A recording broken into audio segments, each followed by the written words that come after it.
¿Cómo están? Bienvenidas, bienvenidos al escenario del poder. Stock disponible por Vía X. Conversaciones necesarias en el Chile que estamos construyendo entre todas y entre todos. Y por la libertad de expresión, por supuesto.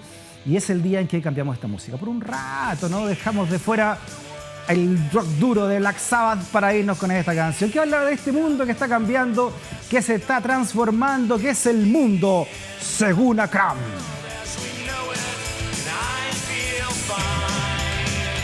Oye, ya me está gustando la canción de arriba, ¿no? Es the end of the world. Porque es muy feliz y está quedando la... Para celebrar el fin del mundo. Yo tengo esa actitud. Siempre espero el apocalipsis y me decepciono cuando no llegue. Sí. Ahora, es que el concepto de la muerte iniciático, ¿no? Que después la muerte finalmente es un proceso hacia la vida. Exactamente, una constante transformación. Y que un nuevo mundo va a nacer. El ser humano muere muchas veces en su vida, ¿no? Exactamente. Tiene mucha...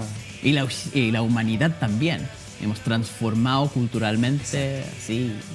Estamos entonces en un proceso de muerte para nacer en algo nuevo y analizándolo también con tu columna, Hassan, estas frente a frente que sirven mucho, ¿no? para graficar qué son las naciones y también cómo van influyéndonos, ¿ah? Sí, porque como las personas representan las fuerzas sociales detrás, entonces muchas veces hay choques entre clases sociales, entre distintas minorías étnicas, y las personas importantes pueden al final representar esas grandes fuerzas sociales. Hemos estado en España, hemos estado en Estados Unidos, Bolivia, Estados Unidos, Australia, Nueva Zelanda. Hemos viajado harto, sí. Y hoy vamos a entender con esta frente a frente lo que está ocurriendo en Siria. Hoy día vamos a hablar de Bashar al-Assad, que es el presidente actual de Siria, ¿cierto? Y Nasrin Abdullah, que es la comandante en jefa de una unidad de protección femenina, que es un ejército del norte del país, de la parte de Kurdistán. Y están enfrentados porque al final al-Assad es el presidente, ha sido presidente por 20 años, ¿cierto? Desde y su 2000, padre otros 30, ¿no? Exactamente, él llegó a ser presidente porque es una dictadura personalista al final. ¿Ya? Entonces, la primavera árabe que empieza en Túnez, ¿cierto? Con un vendedor ambulante que se autoinmola por una protesta contra el maltrato policial y después todo el Medio Oriente se enciende con protestas callejeras enormes y eso llega a Siria también como una protesta contra la dictadura personalista de Bashar al-Assad. Mohamed Bouazizi, se llama. Sí, la persona que se quemó. Mira, nos llegan imágenes escalofriantes desde hace muchos años ya de Siria, destruido, bombardeado, el ataque a la población civil, niños y niñas entre ellos, pero para entender cómo llegó Siria a esto, vayámonos entonces con cuando Siria reconquista su independencia después de la Segunda Guerra Mundial, ¿no? Sí, que ¿Cómo Siria comienza, fue por gran parte de su historia parte del Imperio Otomano, ¿cierto? De lo que es Turquía hoy en día, pero se expandió a gran parte del Medio Oriente. Cuando está en pleno declive el Imperio Otomano, llega la Sociedad de las Naciones, ¿cierto? Que era como la ONU de la época, y le dio el territorio a la administración después francesa. De la Primera Guerra Mundial. Exactamente.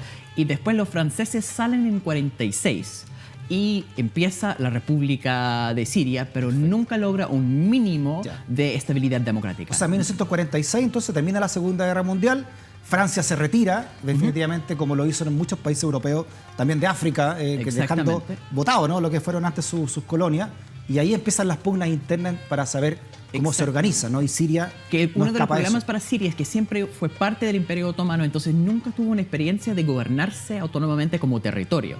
Entonces, el conflicto por las fronteras, por las distintas religiones y etnias fue terrible. Al final no hay una transferencia de poder pacífica en ningún momento después de la independencia. Perfecto. Es golpe tras golpe, inestabilidad de todo tipo, hasta que llega en 63 el partido del Baasismo. Perfecto. Mira, para entender bien esto, yo creo que hay que ver un mapa de Siria, porque es muy estratégico geopolíticamente hablando cómo está Siria ubicado en el mapa y además los países limítrofes que tienen. Mira, ahí está. Y ahí vemos entonces, Hassan, lo estratégico que está Siria a un costado del Mediterráneo, pero muy pegado a Israel, y con eso hablamos de Estados Unidos, finalmente, ¿no? Y Occidente. Sí, exactamente. Además, se entiende con ese mapa la cercanía de Turquía, que fue el antiguo poder regional que gobernaba directamente a Siria, a Irak, a toda esa zona. También vemos la cercanía con Egipto, que en algún momento trataron de unificar los dos países en la República Árabe Unida, que tenía tanto Siria como Egipto Egipto. Mucha inestabilidad porque las fronteras son medio artificiales, esos que fueron dibujadas por los imperios. Y claro, porque ahí en se esos ve. países se mete mucha etnia distinta dentro del propio país, que imagino que también es base de lo que está ocurriendo hoy, ¿no? Sí, exactamente. En realidad, aunque Hafez al-Assad y Bashar al-Assad empezaron como presidentes del Partido Socialista Baas, que es un nacionalismo árabe de izquierda supuestamente, al final lo que ocurrió fue que Hafez al-Assad, que fue el ministro de Defensa en un gobierno de izquierda que estaba haciendo nacionalizaciones y reforma agraria, hizo un golpe de Estado. Y en esa ideología del partido Baas siempre había un conflicto entre la parte militar y la parte civil. Entonces surge el partido Baas, B larga, sí. AAS, exactamente. Después tratando de ordenar un poco esta nueva república que queda desde 1946 en adelante, y en esa anarquía. ¿Qué es lo que hace Baas? Porque también tenemos el fundamentalismo religioso, ¿no? No, todavía no. No, por eso digo, pero de fondo en estos países... No. El fundamentalismo religioso es algo muy, pero muy nuevo.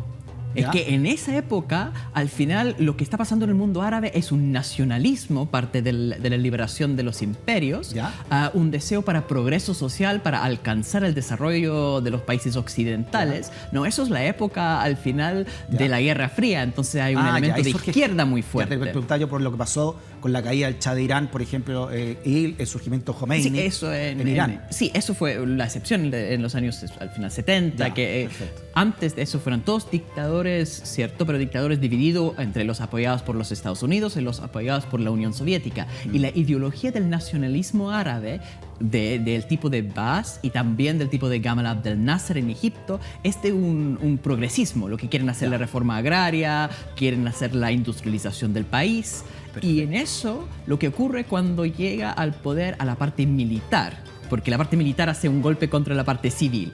Y en eso entonces hay una moderación de las políticas económicas y también un fuerte acercamiento a una dictadura, no del partido, que al final es una cuestión institucionalista, con más espacio, con potencial de democratización, y se transforma en algo que es simplemente una adoración de la familia de los al-Assad, y ellos son de una minoría religiosa. Es muy importante entender que Siria es un país de mayoría suní. Los musulmanes están divididos, más del ¿cierto? 60% son sunitas, ¿no? Sí, 87%. 87% en son Siria. Sunita, exactamente. Solo 13% son chiá. Entonces, la gran división en el mundo de Islam entre los católicos y los protestantes, digamos. Sunitas, chiitas. Exactamente. Y los chiitas son 13% de la población. Pero los chiitas concentran el poder en Siria. Exactamente. Son el 13% solamente. 13% son chiitas, pero de eso, la tribu o la secta que es de Bashar al-Assad, que son los alawitas, son 3%. O sea, es un subgrupo de los chiitas. Y ahí está la familia.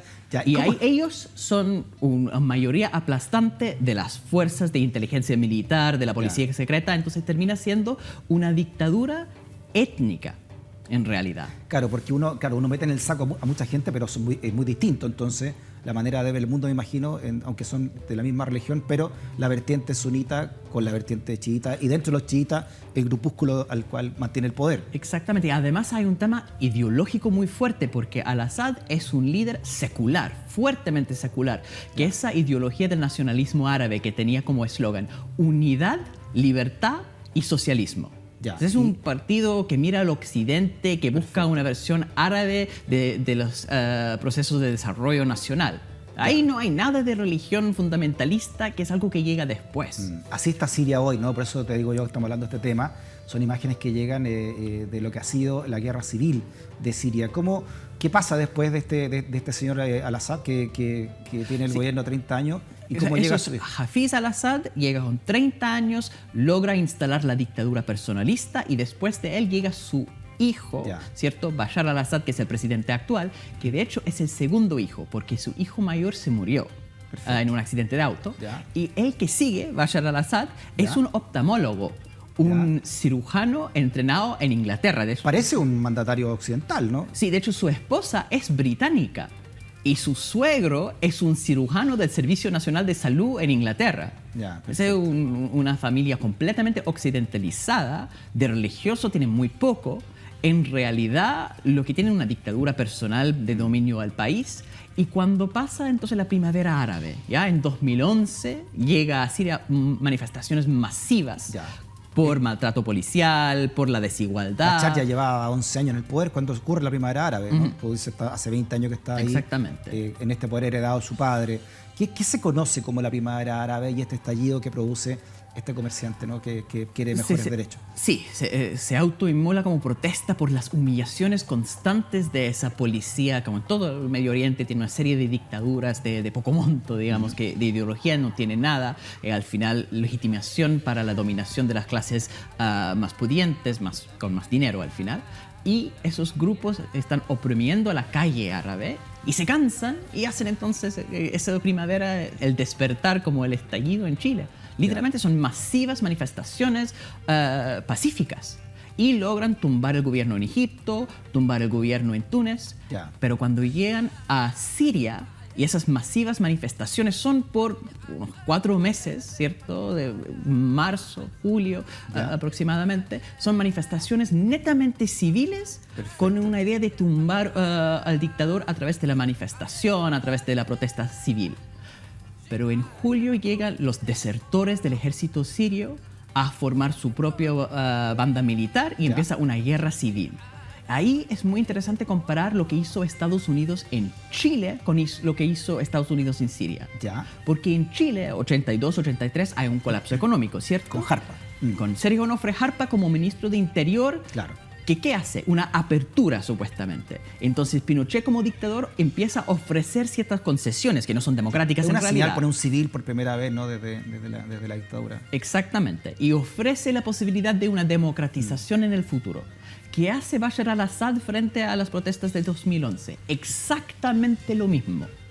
Ofrece primero unas elecciones locales, por primera vez sin el liderazgo por ley del partido Baas. La gente puede votar por quien quiere en esas elecciones locales. Después hacen un cambio constitucional y sacan de la Constitución por un referéndum popular, sacan de la Constitución la parte que dice que el partido Baas es el partido que domina el país, y también dicen que en el futuro las elecciones van a ser no de un solo candidato, sino de distintos candidatos, y son mandatos de 7 años con un límite de 2 reelecciones. Entonces, al-Assad habría quedado 14 años. Pero interesante eso, porque ¿qué ofreció Pinochet con el referéndum de 1980? Lo mismo. 8 años y 8 años. Y ahí en esos 8 años puede cambiar de nuevo la cosa. ¿Y qué? Exactamente. Claro, entonces, ¿qué dice Estados Unidos fuertemente a través de la democracia cristiana italiana, para hablar con la DC chilena y con el Partido Socialista a través de los italianos también? Por favor, que no enfrenten tan agresivamente a Pinochet, que negocien para evitar un baño de sangre. Y eso fue el consejo muy fuerte de la comunidad internacional, o sea, los poderes occidentales, para evitar un baño de sangre en Chile. Mira en qué quedó finalmente. Bueno, en Chile al final se terminó, pero se logró hacer una transición pacífica después. En Siria, lo que pasó en Siria hacen exactamente lo contrario. Dicen, no negocian con al-Assad. Que uno puede decir muchas cosas sobre la probabilidad de riesgo de un baño de sangre en Chile, pero evidentemente es menor ese riesgo que el riesgo de un baño de sangre en Siria. Además hay muchos más intereses cruzados en Siria, ¿no? Lo vimos el mapa, hay muchas potencias alrededor que quieren ese país como estratégico, ¿no? Fue de una altísima irresponsabilidad de la Casa Blanca decir a las fuerzas democráticas en Siria que estaban haciendo esas protestas civiles, no negocien. No acepte esos cambios que está hablando al-Assad, porque podrían haber hecho lo que hizo la concertación con Pinochet, entrar en la institucionalidad y tratar de cambiar. Eso tiene límites, sin duda. Pero si la alternativa es una guerra civil donde mueren 400.000 personas, donde son 5 millones de refugiados, el baño de sangre en Chile no era tan real, pero en Siria era muy real, pero no les importó a la Casa Blanca. O sea, Estados Unidos recomendó no llegar a acuerdo. Exactamente. Y por eso sería la génesis de lo que está ocurriendo ahora en Siria. Entonces uno piensa, ¿les importa tanto eso de evitar baño de sangre? ¿O en realidad la diferencia es que al-Assad no fue aliado de ellos y Pinochet sí? Y entonces, sigamos con el frente a frente. Entonces, ¿quién hace el frente a frente en esta conversación? Nasrin Abdullah. Esta líder femenina, ¿no? Eso es muy interesante, que en el norte del país, la minoría kurda, ¿cierto?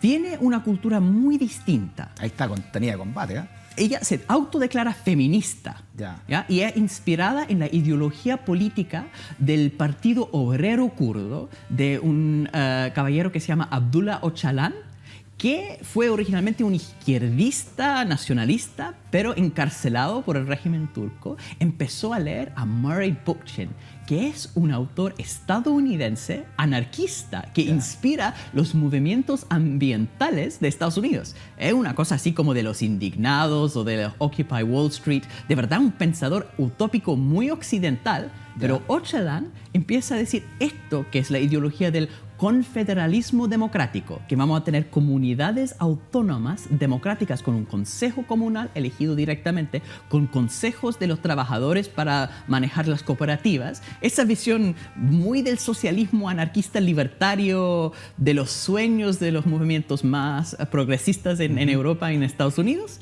llega a ser la ideología casi oficial de la República Rojava, que es la parte norte de Siria, donde están peleando estos grupos. Ahí la estamos viendo, además es muy potente el feminismo, me imagino en países también con este tipo de cultura mucho más patriarcal que la nuestra. No solo por la cultura patriarcal de Siria específicamente, sino porque rápidamente, por la irresponsabilidad de Estados Unidos, las fuerzas democráticas que en 2011 estaban peleando y formaron su ejército, fueron superados por el fundamentalismo islámico. Y ahí entraron entonces el Estado Islámico, que fue lo más brutal, con esclavas sexuales, con la opresión total de la mujer. ¿Y quiénes entonces se alzan para pelear con el Estado Islámico? Estas fuerzas se llaman unidades de protección del pueblo, femeninas. Y ahí están fuerzas de mujeres peleando contra el Estado Islámico, que es lo más machista y patriarcal y violento que hay. Entonces, para entender estas imágenes, ¿no?, que vimos recién, Hassan, de este país destruido, de los refugiados, de la opresión que hay hoy día en Siria, ¿cuáles son los bandos que se están enfrentando hoy en esta guerra civil que parece interminable? No, hoy efectivamente ha terminado, porque lo que ocurrió es que toda la esperanza de una revolución pacífica de Siria se perdió con la guerra civil, porque en la guerra civil rápidamente... Disculpa, tú dices que esto terminó, te digo, porque siguen habiendo movimientos que esperan que recuperar, ¿no?, lo que Bashar al-Assad hoy día tiene control casi total de Siria. Gracias a Rusia. Rusia se metió con armamento, con la fuerza aérea, con un apoyo total, y eso fue lo que al final terminó derrotando a los fundamentalistas del Estado Islámico. Hubo un consenso de toda la comunidad internacional, que por muy terrible que es Bashar al-Assad, y es bastante terrible y mata a su propia población, el Estado Islámico es aún peor. Entonces entran para derrotar al Estado Islámico, y en eso efectivamente al-Assad se aprovecha para también matar al movimiento democrático sirio. Entonces la guerra civil fue un profundo fracaso como estrategia, y la irresponsabilidad de Estados Unidos, que quería al final sacar a Assad y poner un gobierno pro-estadounidense, terminaron consolidando el poder de Assad, y Assad es un chiá, ¿cierto? Eso ayuda a Irán y a Rusia. Los dos enemigos de Estados Unidos. Salió trasquilado porque finalmente quedó ahora este presidente apoyado por Rusia. Exactamente. Fue un muy mal cálculo de parte de la Casa Blanca poner esa estrategia maximalista como consejo, porque terminaron con su juego de tratar de sacar a sus enemigos, consolidando el poder de ellos y consolidando el poder de los dos rivales regionales, Irán y Rusia, que al final son los que lograron usar la guerra contra los fundamentalistas sunís. ¿Y cuál es la posición hoy día entonces de esta líder guerrillera, ¿no?, feminista? Rojava como zona es la parte norte y la parte este. Ahí está una de sus intervenciones, ¿no? Sí, porque es la vocera, además de la comandante jefa, y además de entrenamiento militar, fue una periodista antes. ¿Y en qué se parece o no se parece entonces al líder? Con al-Assad, absolutamente nada. Ella viene de una tradición completamente diferente. La cosa que sí es interesante, los dos están unidos porque son muy occidentales en su visión. Bashar al-Assad al final con la esposa británica, oftalmólogo entrenado en Inglaterra, al final se ven como otro líder occidental. Y, curiosamente, Nasrin Abdullah, viendo con una ideología socialista, anarquista, libertaria, que también tiene una matriz fundamentalmente occidental. Lo que lograron fue derrotar esa secta de la muerte, que es el Estado Islámico. Lograron así parar el fundamentalismo religioso, que es quizás la única cosa positiva. Son aliados en el baño ahora en el poder. No, de ninguna forma. Al final tienen una situación de cese de fuego de facto. Porque el problema para el norte de Siria, por esa región, es que los kurdos son una minoría en Turquía también.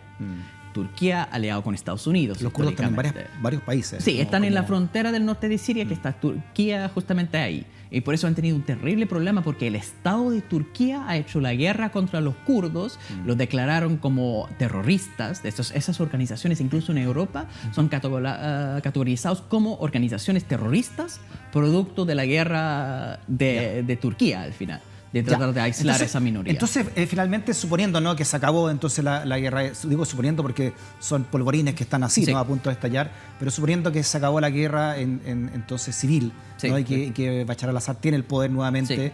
con este respaldo de Rusia, ¿qué viene de aquí en adelante? ¿Cómo se reconstruye Bueno, Siria? es muy complejo. Ahí, sobre todo para los kurdos, que están en una situación muy delicada.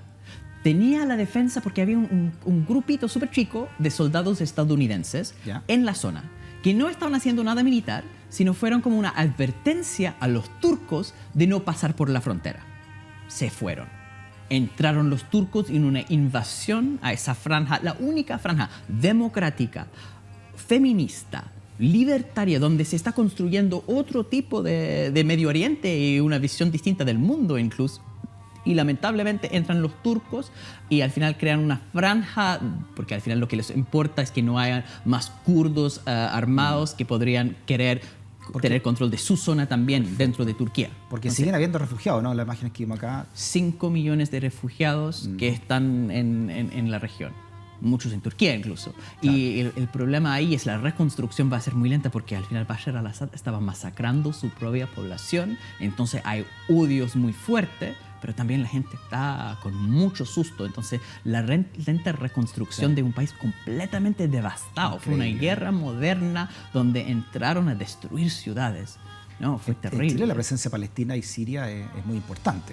Sí, por supuesto, Mira. que fue uno de los países que históricamente ha apoyado la causa palestina y eso lamentablemente ha generado mucha inestabilidad en la política de Siria también, porque al final con la presencia de los partidos palestinos y los campos de refugiados que tuvieron su propia política, Israel entonces invade, bombardea, entonces, aumenta el grado de tensión de forma muy importante y lamentablemente dentro del partido A se ha ocupado el tema palestino para tener distintos apoyos de las facciones internas.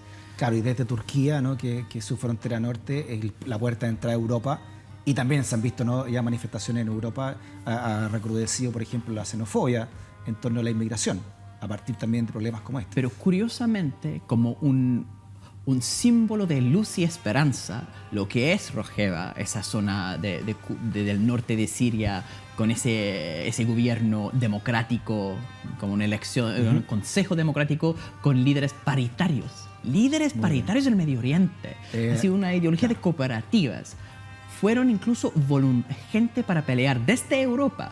Hay una niña británica, un par de alemanes, italianas, personas que fueron para pelear en esos grupos, las unidades de protección del pueblo, IPG, y las unidades de protección femeninos, ¿ya? Que van mujeres feministas para pelear contra el patriarcado, literalmente peleando con ese símbolo de todo lo que del machismo y de violencia que es el Estado Islámico, y contra todas esas tradiciones del Medio Oriente llega una fuerza militar feminista que sigue instalada a pesar de Turquía, a pesar de Rusia, a pesar de Bashar al-Assad, ellos siguen ahí en esa zona. Muy bien. Y eso igual algo optimismo. Una luz de esperanza, ¿no?, de lo que está ocurriendo, de lo que puede llegar a ocurrir también de aquí en Siempre adelante, tratamos ¿no? de buscar algo positivo en este apocalipsis. Porque es el mundo según Akram y el mundo que está muriendo para que surja otro mejor, ¿verdad? Exactamente. El mundo según Akram. Hassan Akram, ¿algún adelantito de lo que viene la próxima semana? ¿En qué está trabajando el mundo según Akram? Creo que no hemos ido todavía a África. Así que habla de Sudáfrica, de la tradición de Nelson Mandela y interesante. harto problema ahí, lamentablemente. Muy bien, a Buscando algo Sudáfrica nos vamos optimista. entonces. Bajamos más al sur. Sí. Muy bien, gracias Hassan, que estés bien. Las fronteras están abiertas, aquí nomás, solamente en el mundo. Todos los aeropuertos abiertos, solamente en el mundo según Akram. Gracias Hassan, que estés muy bien. Hacemos una pausa, seguimos desde el escenario del poder, desde Stock Disponible, desde Vía X. No te vayas de la sintonía.